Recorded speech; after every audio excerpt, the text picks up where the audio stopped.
Hello, and welcome to the 7th episode of Sex on the Table, the podcast aimed at creating a healthy blueprint for millennial relationships. I'm your host, MoAndra Johnson, marriage and family therapist, and joining me today is one of my favorite people from my cohort, sex therapist Amy Crichton. In this episode, we take on the common misconceptions of having sex while you're expecting. We discuss pre, during, and post-pregnancy issues, as well as a few tips for those parents navigating new parenthood and balancing sex.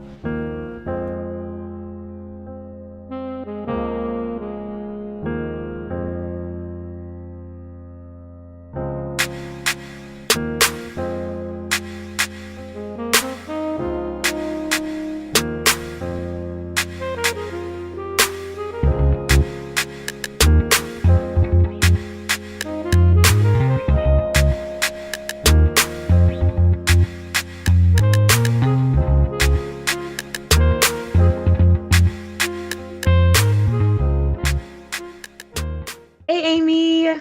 Hi. Welcome to the Sex on the Table podcast. How are you doing today? I'm doing pretty well. Thanks for having me. Of course, we're so excited. So, guys, Amy is one of my good friends from my cohort. She is a sex therapist as well, and she works at the Westchester Therapy Group. She specializes in sex therapy, parents, working with those with pregnancies, and encouraging like sex positive conversations within like families. So, if you are in Philadelphia and you need help with some of that, all of that, maybe like a half a part, contact Amy. And she is definitely a great resource. And, Amy, I love you. So you guys connect. Yeah. They're great. Just great. We connected on the first day of grad school. I was like, oh, it's my buddy. Okay. Yeah. We were locked in. So Amy's also a mother of two. So cute babies. Oh my God. Makes my heart melt. Me too. Most of the time. Most of the time. Right. So today we're talking about sex and pregnancy, and there's a lot of things that, the media doesn't really talk about with pregnancy and even sex life before or after pregnancy or what it's even like during. There were so many things that I feel like I learned along the way during pregnancy and after pregnancy that I was like, oh shit, I didn't know this could happen. Yeah. Or even just talking to my friends and clients who have had babies, finding out different things that occur and then, how to deal with them. Mm-hmm. Right. So if your doctor doesn't go over with you, you kind of just feel it out as you go. Yeah. That could be kind of scary. It's very scary. Yeah. Especially if your body's just doing all kind of things and I know Google probably will drive you crazy. From your personal experience, clients, friends, what do you think is like the number one issue with sex and pregnancy? Well, I haven't done a lot of field research on it, but I can say from my own experience and talking to friends and clients, I think that just the changes that your body endures and the changes come so rapidly that by the time, I found myself adjusting to what was going on with my body, it was onto something different.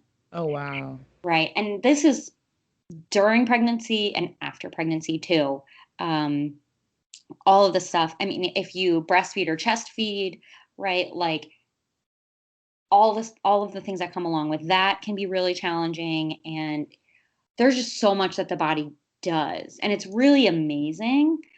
But at the same time, I wasn't prepared for all of the different aspects of it. What was one of the struggles that you had for like adjustments? Yeah. So one of the things I struggled with the most was the lack of energy I had, and how that impacted my ability to do things. That's not exactly like a physical, it wasn't the physical change of my body, but like I really struggled with allowing myself to rest. I am a perfectionist to a fault, where I'm like one of those people who's like always got to be busy and stuff. So taking a break and resting was something that was really hard for me. And even after having a baby, they always say like nap when the baby naps. Yeah. With my first, I did not do that. Oh, wow.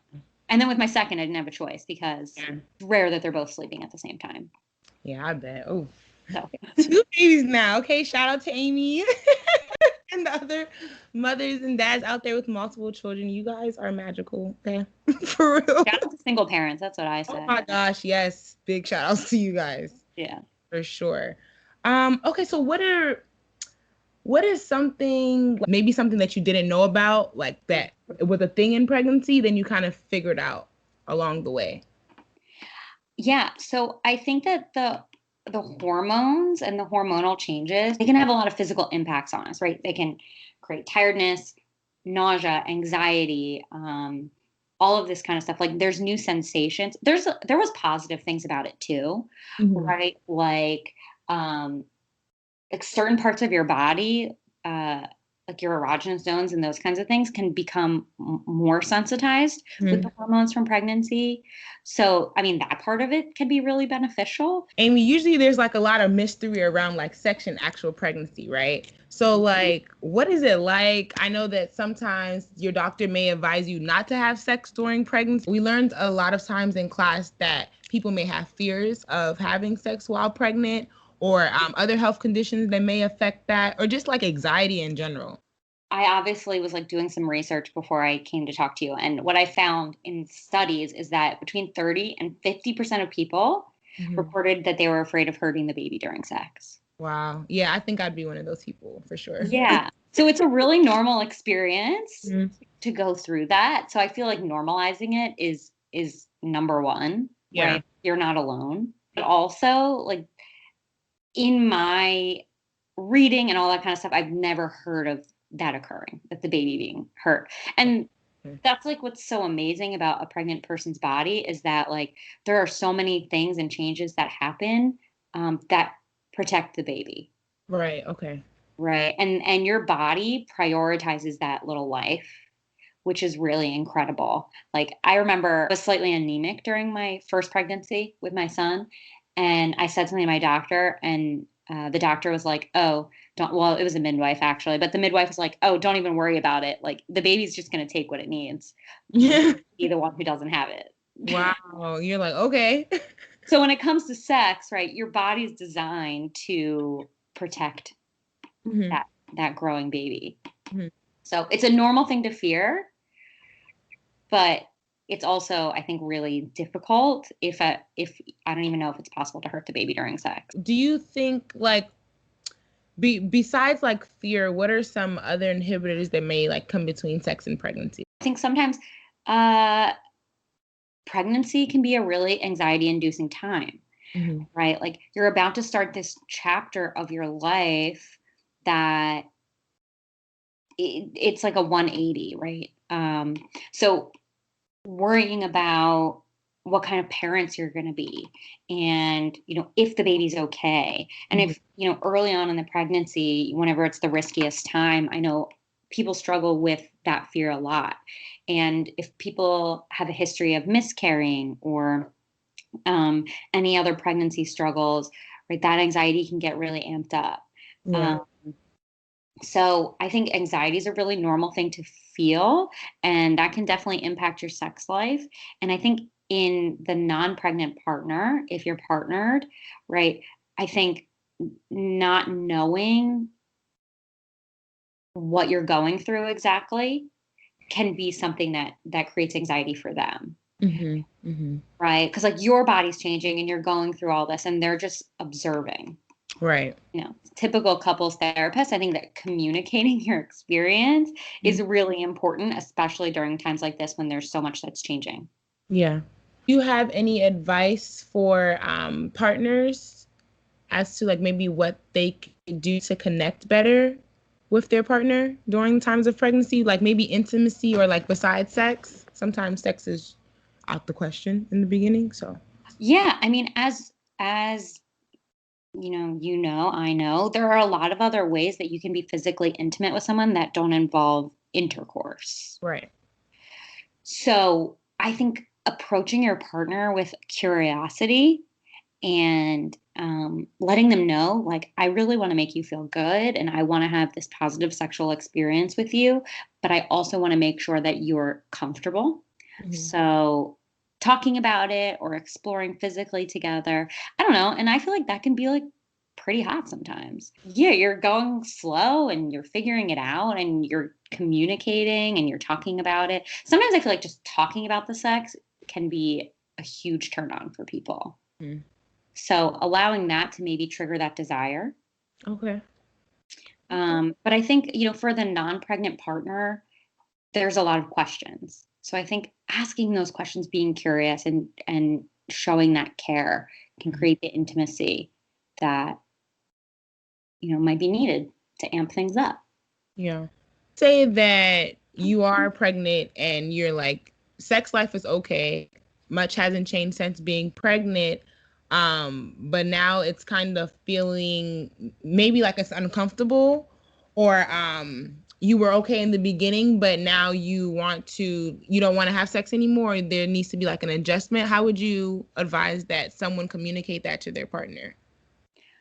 Yeah, I think being honest about your experience. And really, I think the most important piece of all of this, pre-pregnancy, mid-pregnancy, post-pregnancy, is really being true and honoring your own experience and knowing that you're allowed to say, like, this doesn't work for me like this anymore, given, the state of my pregnancy or whatever, right? Even if it's not like a physical discomfort, if it's just you've changed your mind about what works for you. I mean, that's like the basis of consent, right? Is just the option to say no at any time. Yeah.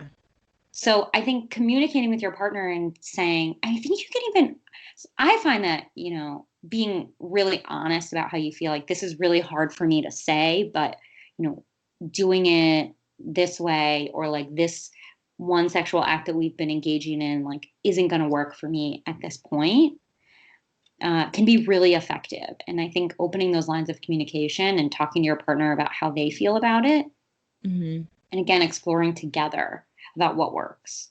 Okay. Now, so during the pregnancy, there could be a little bit of difficulties, but I know a lot of times when we speak with our clients is after the baby comes that it's like, oh, okay. It's a So doozy. a little bit, yeah, there's definitely a lot of layers to that. And again, my heart goes out to all you parents out there trying to make it work. Yeah. Let's talk about that 6-week wait period. Mm-hmm. And the healing process and how that is the partner. It seems like a lot of times people don't expect like the aftermath of giving birth, and oh wow, like there's a lot of healing that has to go on. Yeah.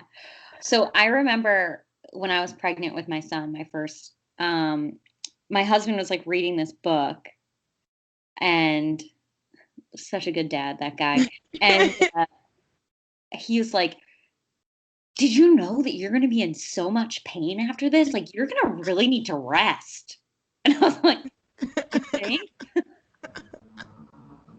Oh my goodness. But, I like kind of gave him a hard time in the moment when I was pregnant. Like, yeah, duh, dude, I knew. But I really didn't. Okay. Because they say it's like all of your majority of the bones breaking in your body. I don't think I can fathom that amount of pain. Yeah, I mean, it's like it's a different kind of pain, and of course it's different for everybody. Right. Right, like some people have really minimal tearing, some people have a lot, some people, have quick labors, some people have really long ones. With my son, I was in labor for just about 30 hours. So it can really vary from person to person. So I think, again, like, honoring your own experience. Yeah. But something, I have a really good friend who made me a vagina repair kit when I was pregnant. And there's like it's a Freedom Mom Peri bottle. Look it up, best thing ever. Yes. Right. And like you use that hot water. That's so helpful. Like, there's so many things you can do to help relieve your pain. And ibuprofen doesn't help or doesn't hurt either, right? If you're into that kind of medicine, which I definitely was. Yeah. But I think building a support network for yourself after the fact, before you get to the birth of the baby, right? Like, while you're pregnant, setting up a support system So regardless of what your experience is through birth and how you're feeling after, you have some things in place. So I had a postpartum doula that came and helped me out with my son Miles after he was born. And that was, I mean, invaluable. Like there are so many times where I'm like, I couldn't have done it without her. Shout out to Kat. Wait, so can you let us know what a doula is for those that may not know that it's even an option for pregnancy and to help you during that process? Yeah. So a doula, I'm not like very well versed on doulaing, but a doula is basically a support person that has additional training that you hire them to provide you with guidance and support during pregnancy and labor. And what I had was a postpartum doula. So what she did was provide me with support and would like come to my house and just like help me with laundry or like hold the baby so I could go shower or do whatever. Right. So after the fact, I had the additional support because I will say that like as someone who's had a baby, I find the medical care that you receive after you leave the hospital is woefully inadequate. You get that 1 6-week appointment where they check you out, they make sure your stitches are healing, they like basically give you a pat on the back, say, great job, you're cleared to have sex, good luck. So there's no like real instruction after. It's just like, okay, everything looks good. Go ahead. Yeah. Yeah. So I mean, in the hospital, they might give you some information.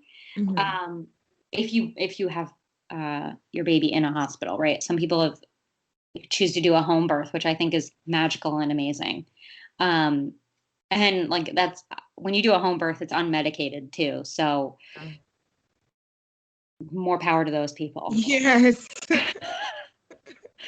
But they give you some information. And I think like if you have a lot of issues, or like if you have a lot of concerns, right, there'll be additional medical care. But for somebody like me who had a pretty cookie cutter birth with my son anyway, it's just basically like they come in every once in a while, check your temp, check your blood pressure, check your stitches, press on your belly, make sure you're not bleeding a whole bunch, and then like that's it.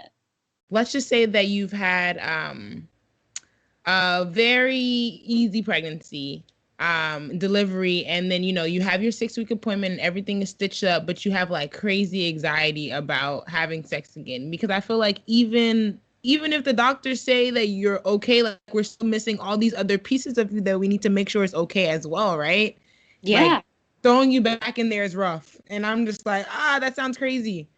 Yeah. I mean, postpartum anxiety is a real thing. Postpartum depression, postpartum anxiety, they're real and they're so difficult.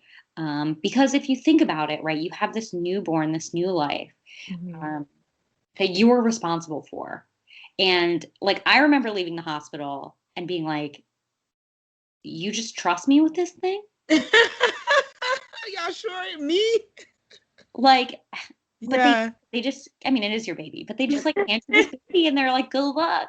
Yeah. Right? But so you're lacking sleep, right? I was like really overwhelmed with how much I loved my kids, and my daughter was a preemie, so she was in the NICU for a while. So that was like a whole other thing. But like overwhelmed with this love and this care, and it can become very anxiety provoking because you're like, I don't want to do anything wrong. Like I'm responsible for the life of this person who I love and care about so much. And, any little thing I found myself questioning, right? And Googling, right? And Google the black hole. You read one person that's like, don't do this, your baby will die. And then this other person's like, I did it for all 10 of my kids and they're all great. Yeah. Hanging in there. Jumping Yeah. off. Okay. So I think if you're experiencing that, first of all, knowing that what you're going through is normal and it's okay. But then also seeking additional support. Yeah. Right. Whether it's through a therapist, that, like I said, there are postpartum doulas They're, talking to your partner, talking to, if you have a good relationship with your parents or your parents or anybody in your community.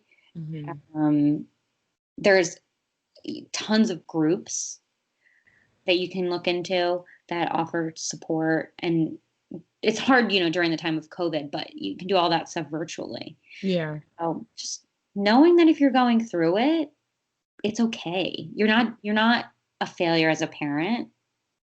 If you have postpartum anxiety or postpartum depression, right, there is a way through. Yeah. And I really appreciate you for saying that, because I don't think, well, I don't want to generalize, but I don't think that we put enough emphasis on postpartum depression and postpartum anxiety, and the realness of that, because I think that, just regular depression alone is huge and you can struggle through that for years.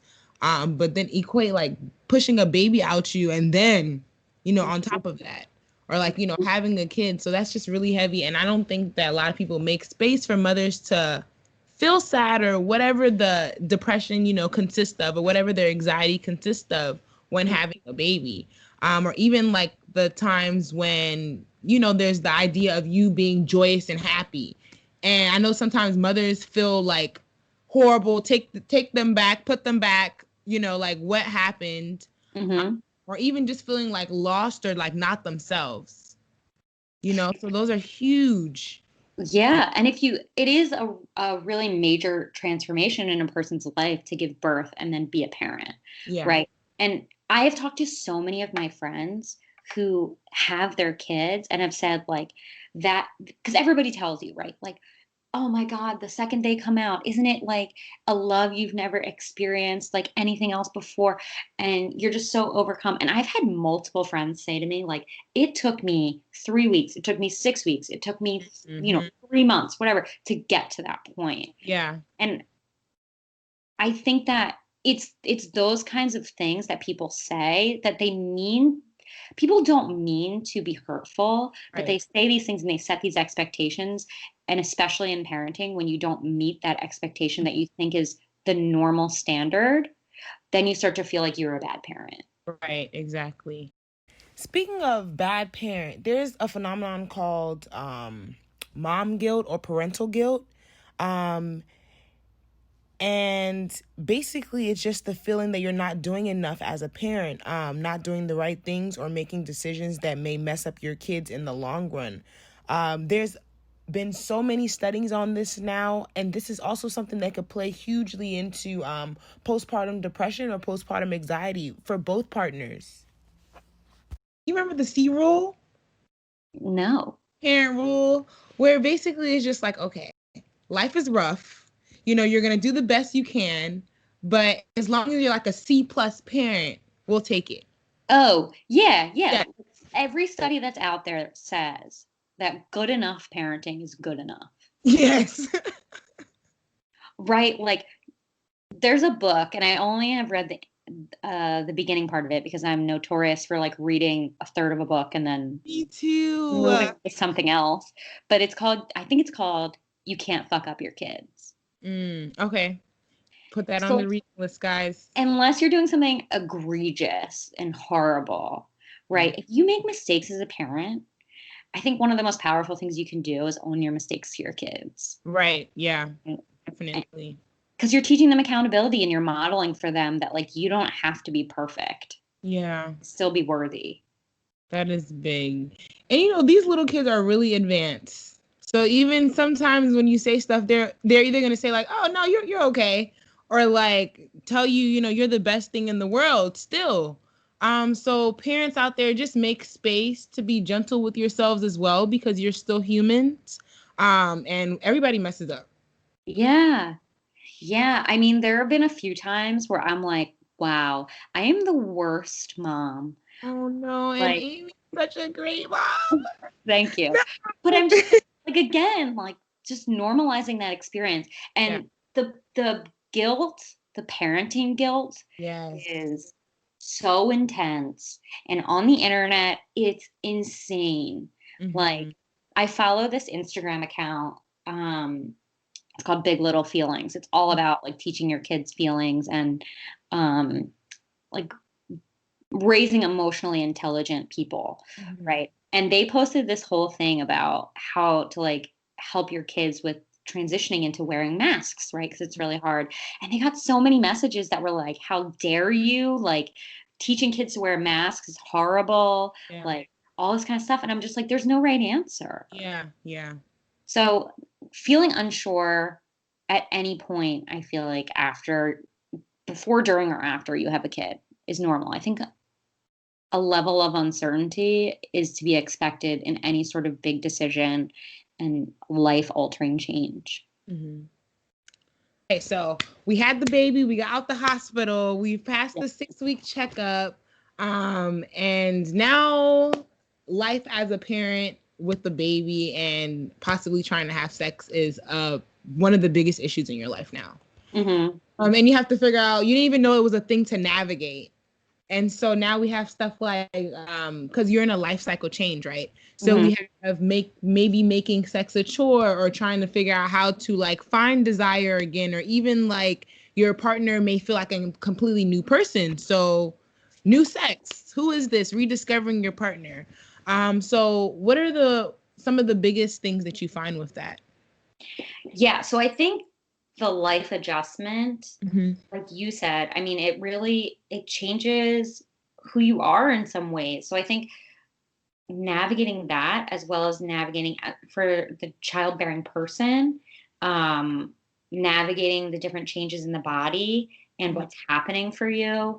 And then, your partner, like you said, feeling like they don't know you as much anymore. And like there's a lot to work through. And I know, for some of my clients, I've had this conversation, and some of my friends, right?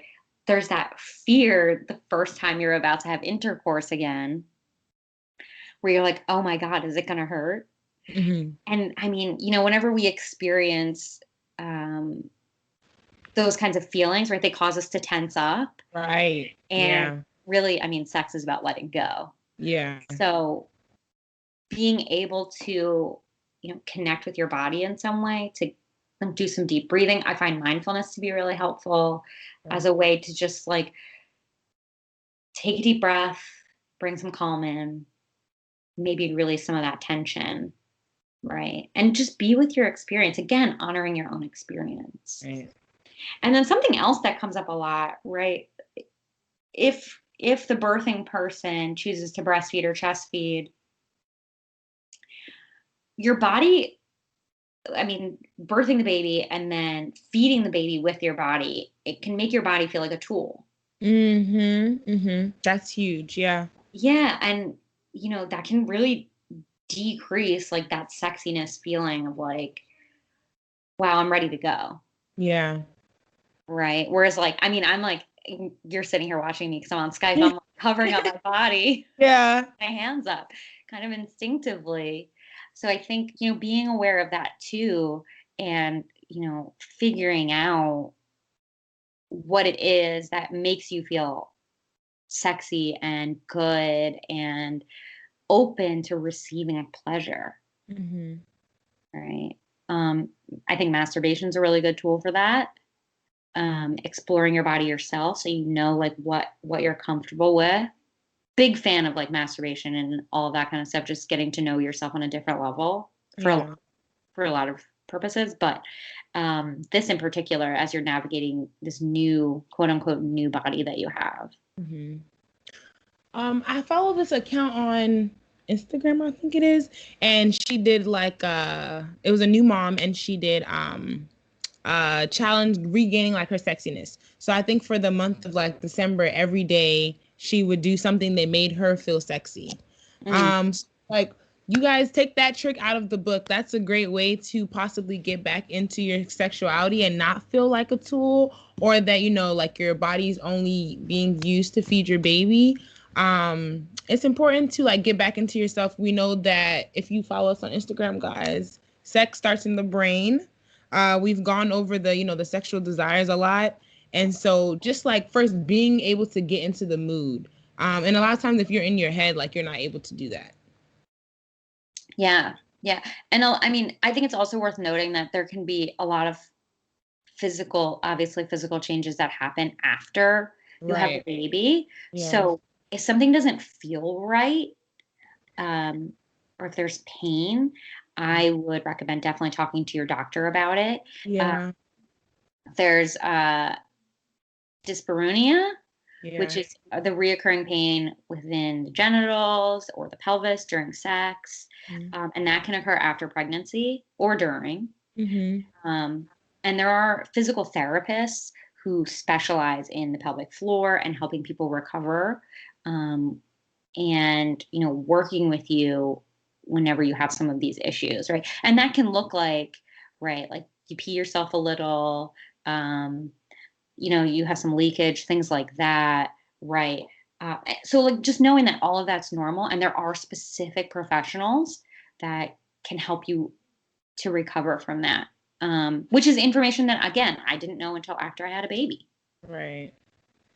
So So, where do you have any resources? yeah, so I do have a few. I would say, like, because I'm sure your listeners are all over. So I would look up, if you're suffering from dyspareunia, uh, pelvic floor therapists in your Mm-hmm. In your or area. pelvic floor physical therapists, right? Um, Something else you can do if you had a C-section, right? You can get a scar massage, Okay.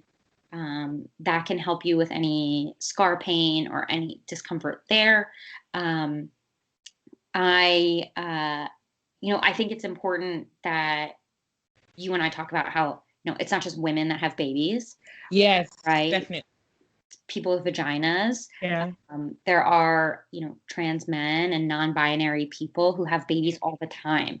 So I think um, recognizing that and Mm-hmm. understanding that if you fall into any of those categories, right, there are specific resources so that you can get the support that you need and feel seen and heard, Yeah. right? I have a really good friend, JB, who's a full spectrum doula, and their Instagram handle is love over fear wellness.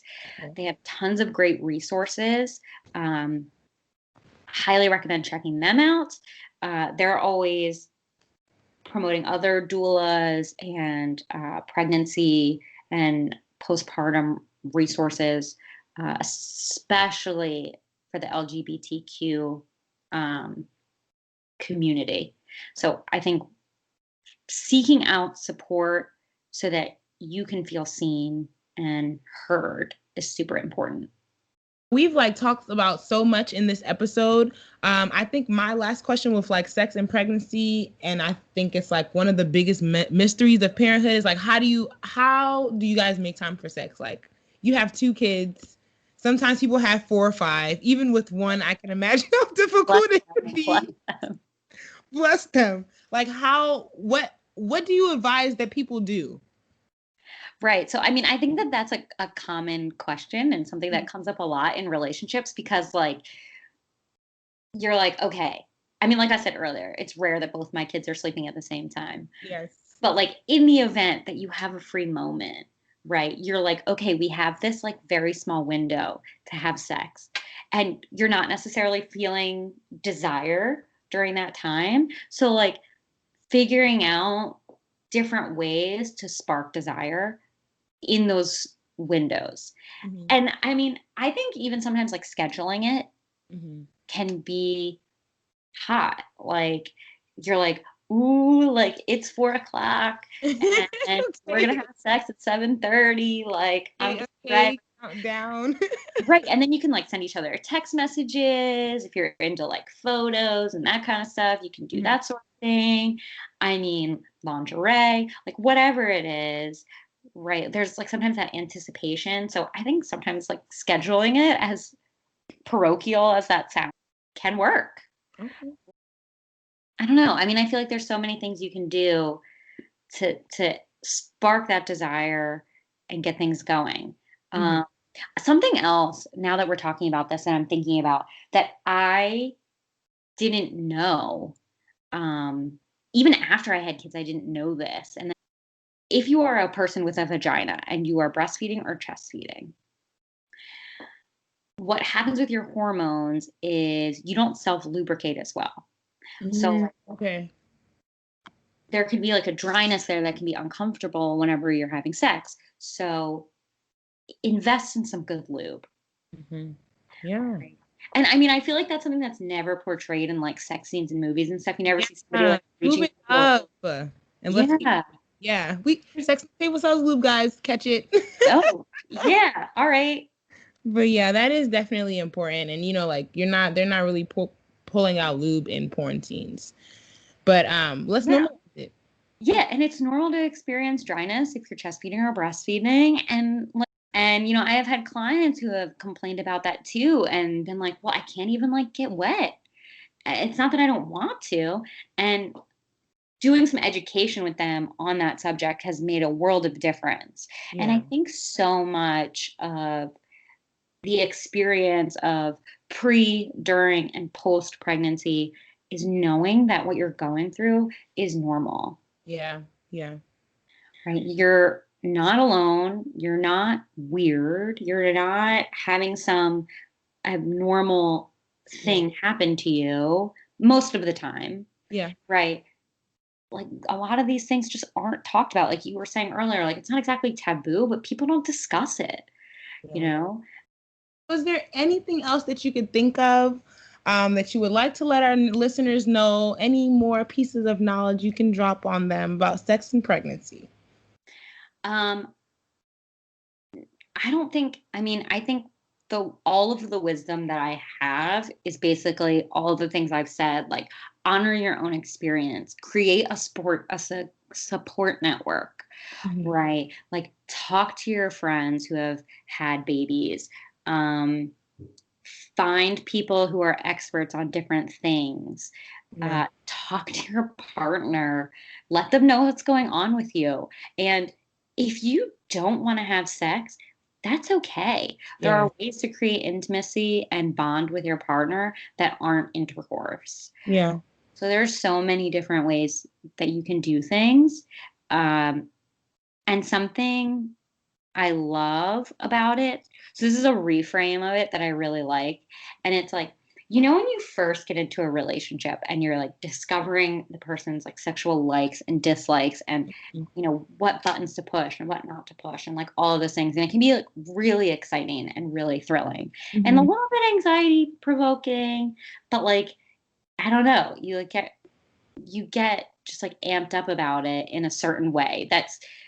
I feel like some people chase that in relationships, but it kind of disappears after a while sometimes. But I like to think of after, you've given birth and you and your partner are trying to connect, right? Like using that same energy, like, wow, we have this new body to explore. Mhm. And, we can have all these new experiences about what feels good and what works and what doesn't.